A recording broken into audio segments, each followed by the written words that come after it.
आले नंबर हे जंगल असतंय बोलाय. जंगलामध्ये लांडगा, माकड आणि ससा राहत असतो. मग कधीच काय होते, लांडगा येते सशाकडं आणि ते शशीदादा आमच्या तिकडे लई गोळ गोळ होते खायला.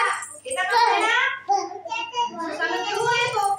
माकड उडी मारते टुणकून झाडावरून आणि माकड म्हणते नको जाऊ म्हणते, ते फसवी तुला. पण सशाला त्या कोवळ्या गवताचं हेच म्हणजे राहावलं नाही, खायला जावं वाटलं. मग लांडग्यासोबत तुरु तुरु तुरु तुरु ससा गेला गवत खायला. आणि मग तिकडे नेऊन लांडगा काय करणार होता, सशाला खाणार होता म्हणजे नाही. मग दूर दूर नेऊ लागला आणि तो गवत नाही, काहीच नाही.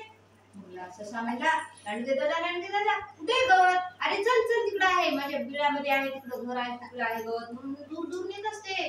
मग तेवढ्यात माकड येते आणि ससुबाच्या तिथं टुणकून उडी मारते. आता ससा खूप घाबरते, तिथं गवत नाही काय नाही, लांडग्याने आपल्याला फसवून आणलंय आणि आपल्याला तो आता खाणार सशाला कळते. मग माकड येते आणि सशाचा जीव वाचवते.